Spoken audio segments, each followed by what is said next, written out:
गाउँतिरको बाटो चाहिँ यस्तै छ है गाइजहरू। त्यही माथि यो पानीले अस्ति बिगारिदिएको छ कि यो सबै पानीले बिगारिदिएर लास्टै बिग्रेको छ बाटो चाहिँ।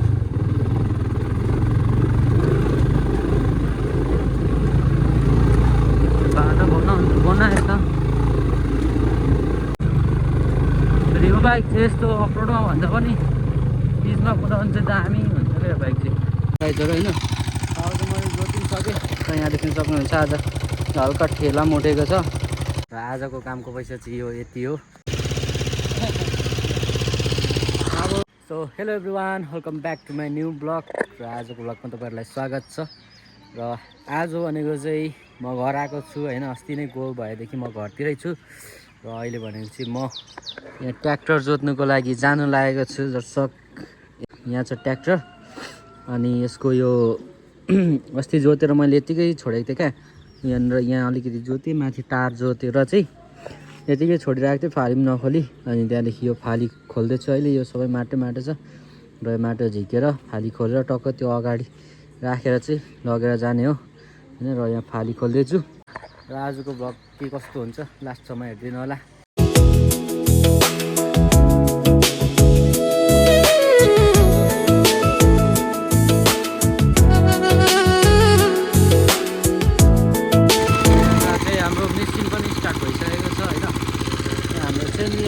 हेलो गर्नु, हेलो गरिदिनु न, हेलो गरिदिनु, माया गरिदिनु, यहाँ माया गरिदिनु होइन यसरी गरेर गरिदिनु न मलाई चाहिँ मलाई अब तपाईँ चाहिँ जानु आँटेको होइन। यो ट्र्याक्टर स्टार्ट भइसक्यो र एकचोटि यतिकै स्टार्टमा छोड्नुपर्छ। इन्जिन हल्का तातेपछि चाहिँ लगेर जान्छु म। यहाँ चाहिँ हाम्रो चाहिँ फेरि हो के गर्छ है। नाचिदिनु त, नाच्नु न, नाच्नु लु नाच्यो हो ल साथीहरू। म चाहिँ यहाँनिर जोत्ने ठाउँमा आएर पनि त्यत्रो जोतिसकेको छु होइन। अघि आएको नि त अनि बित्तिकै जोत्नु थालेँ कि यति चाहिँ जोतिसकेँ मैले। यो 2 फोक्टा र यो एउटा ठुलो गरा त्यति जोत्नु चाहिँ मलाई 1 घन्टा लाग्यो र 1 घन्टामा मैले 800 रुपियाँ चाहिँ कमाइसकेको छु गाइजहरू होइन। अझै यहाँदेखि जोतेर जानुपर्छ ऊ माथिसम्म, यति जोत्नु पर्छ। त्यसै 3-4 घन्टा लाग्छ होला मलाई यो जोतिसक्नु। र यहाँको मेसिन अब यता उँभो लानुपर्ने, यो सबै जोत्नु परेछ।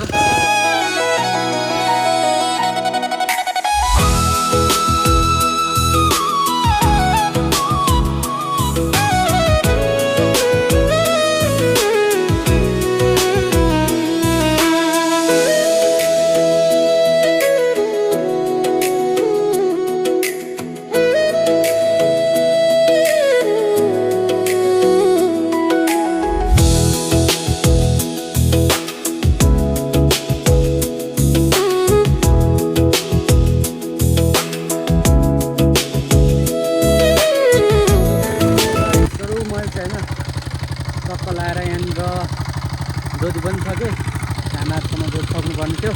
मैले चाहिँ जोति सकेर अब घर लानु लागेको ट्र्याक्टर र यहाँ छ ट्र्याक्टर। मैले चाहिँ आज जोतेको भनेको चाहिँ यहाँ तलदेखि हो। यहाँ तल यो गरादेखि पनि तल्लो गरादेखि चाहिँ मैले जोति आएको यस्तो जोतेर यहाँ माथिसम्म ल्याइसकेँ गाइजहरू होइन। अब चाहिँ मैले जोतिसकेँ र यहाँ देख्न सक्नुहुन्छ आज हल्का ठेला उठेको छ।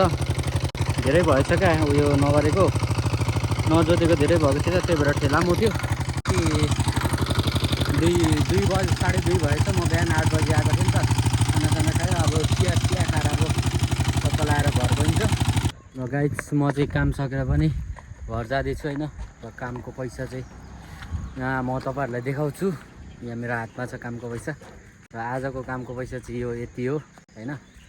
आजको कामको पैसा यति पाएँ र अब चाहिँ म घर जाँदैछु होइन। तर यो पैसा म राख्दिनँ, म दाजुले दिने हो किनभने मैले दाजुले नै पढाइराख्नु भएको छ नि त।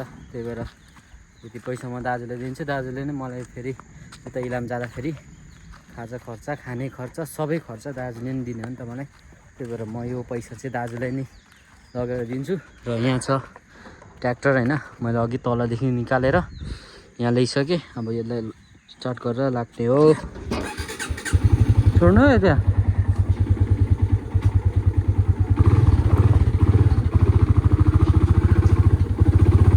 ल गाइजहरू म चाहिँ इलाम गइनँ अहिले टक्क लाएर माथि घिउ पुऱ्याउनु जाँदैछु पऱ्यो भन्ज्याङ। मासतिर बजार छ नि त भोलि मात्र जाने पऱ्यो त्यही भएर अहिले चाहिँ म बाइकमा घिउ पुऱ्याउनु जाँदैछु। बाटो चाहिँ यस्तो छ क्या फेरि हाम्रो चाहिँ नि आम्मामा यो फेरि बाइकको के भएको छ अलि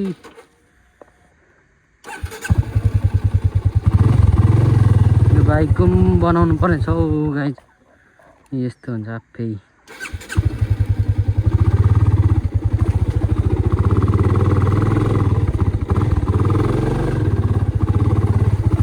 बाइक नि बिग्रिन आँट्छ।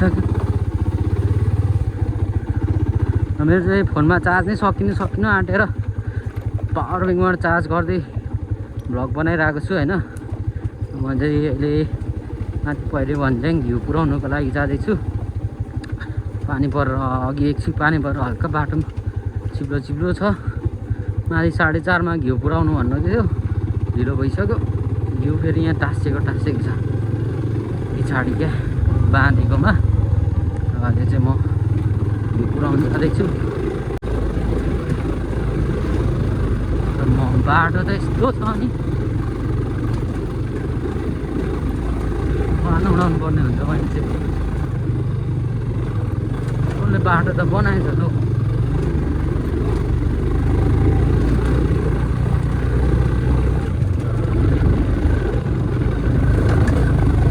जति सक्दो छिटो पुग्नु पर्ने हुन्छ म चाहिँ। किनभने त्यहाँ अर्डर आएको हुन्छ नि त माथि दोकानमा चाहिँ त्यही भएर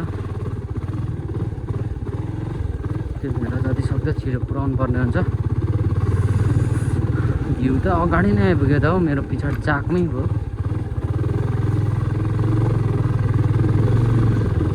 फेरि एउटाले मात्र बाँधेको छ कि कस्तो अप्ठ्यारो भइरहेको छ हौ। झर्दियो भनेको टेन्सन हुन्छ।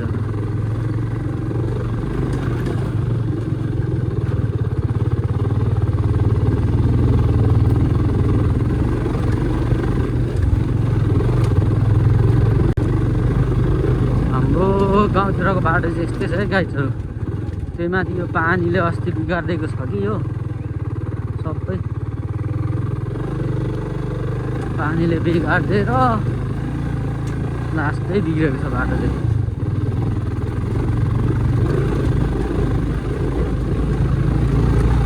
बाटो बनाएछ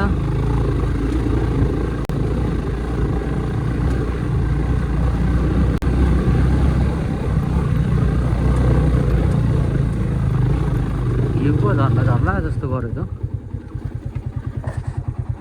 हो नि। यस्तो त हुन्छ त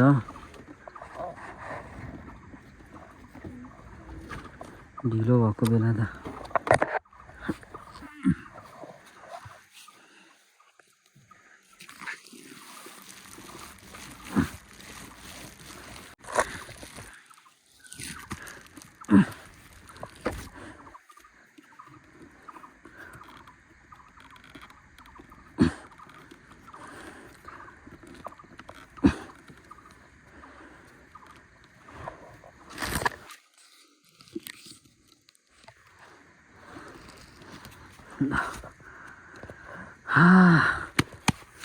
हाय गर्मी नै भयो। बाटो चाहिँ यस्तो छ होइन कस्तो देखिरहेको छ क्यामेरामा। गाह्रो छ हौ गाइज। ढिलो भइसक्यो 4:20 भइसकेछ। 4:30मा पुऱ्याउनु पर्यो। फेरि यो बाइक चाहिँ यस्तो अफरोडमा भन्दा पनि बिचमा कुदाउनु चाहिँ दामी हुन्छ क्या बाइक चाहिँ। मन लाग्छ है छोड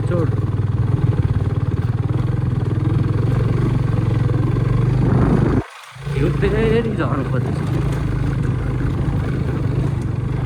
त्यही हो क्या घिउ पुऱ्याउनु गाह्रो काम भनेको चाहिँ नि घ्याउ चाहिँ त्यसरी नै चिप्लेको गर्छ क्या घिउ चाहिँ, त्यही भएर पुऱ्याउनै नै घ्याउ लाग्छ। नचिप्ले अडक्कै बसिदिए त दामी हुन्थ्यो नि, पुऱ्याउनु मन छ।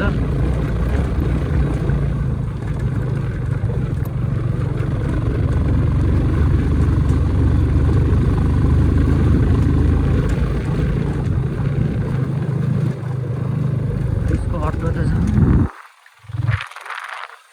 हेरी झरेको यहाँ भ्यू त।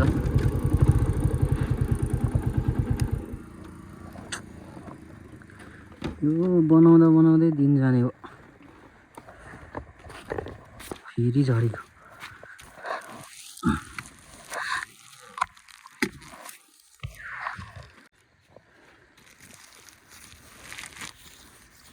यहाँ बाँधिदिनु पर्यो।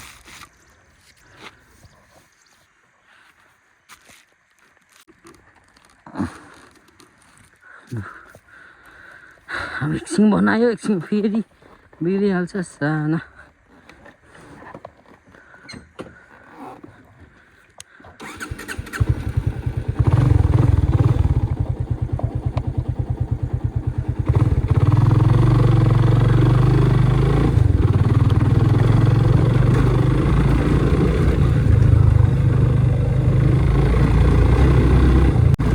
बाटो चाहिँ यस्तो छ, कुरा यस्तो छ, बाइकको हालत त के हुन्छ र नि। फेरि सामान पनि टाइममा पुऱ्याइदिनु पर्छ होइन। त्यस्तो छ गाइजहरू, गाउँमा आएपछि गाउँघरतिर आएपछि कामहरू भनेको चाहिँ मेरो चाहिँ होइन, देखिहाल्नुभयो अघि ट्र्याक्टर जोतेँ, आएर बस्नु नपाइकन अहिले घिउ। खास चाहिँ म उता इलाम फर्किहाल्नु भनेको, फेरि यता घिउ पुऱ्याउनु पर्ने हो। उता इलाम पनि फेरि अटोमा लानु हुँदैछ, कति 200-300 केजी जति पुऱ्याउने। यता चाहिँ घिउ लगिदिएर जाँदैछु मैले 21 केजी, उता चाहिँ पुऱ्याउनु लगेर जानु हुँदैछ इलाम। म चाहिँ अब भोलि बिहान मात्र गाडीमा फर्किने भयो नि त, त्यही भएर म चाहिँ यता पुऱ्याउने लिएर आएँ। त्यही पुऱ्याउने भन्ने घिउ लिएर आएको त हो। र अब 5-10 मिनटमा म पुगी पनि हाल्छु बक्क लाएर। तर यो धेरै तल झरेछ, के पस्यो नि फेरि आयो।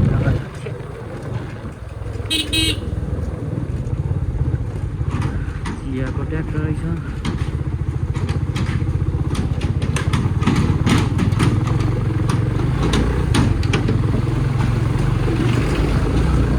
माने दाइको पो रहेछ ट्र्याक्टरमा। त्यस्तै छ जिन्दगी। त्यो फ्रिजमा राखेर होला यो घिउले मेरो चाक पछाडि सबै चिसो बनाइदिइसक्यो बोराबाट। र अब म भोलि चाहिँ इलामतिर फर्किन्छु होइन। त्यस्तै हो, के गर्छ यार, कस्तो चिप्लो छ। भिस्ता ल्याउनुपर्छ नि, उँधोबाट आउनेको पनि बाटो छैन। बाटो चिप्लो फेरि यस्तो छ कि माथि झन् बिग्रेको होला। यतै आज यस्तो छ नि।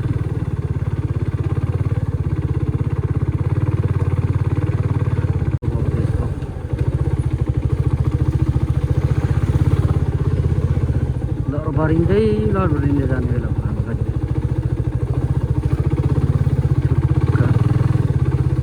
कहाँ पसिगयो त्यो।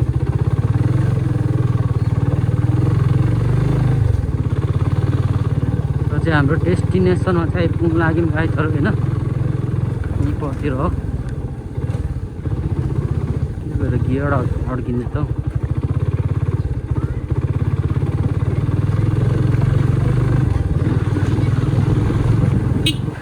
यहाँ पर्तिर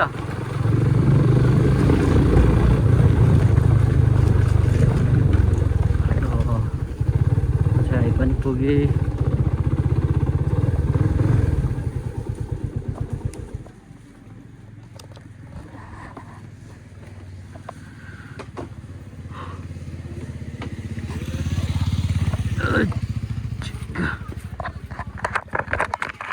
यो हाम्रो दोकान चाहिँ यहाँनिर ल्याउनु पर्छ हामीले सामान।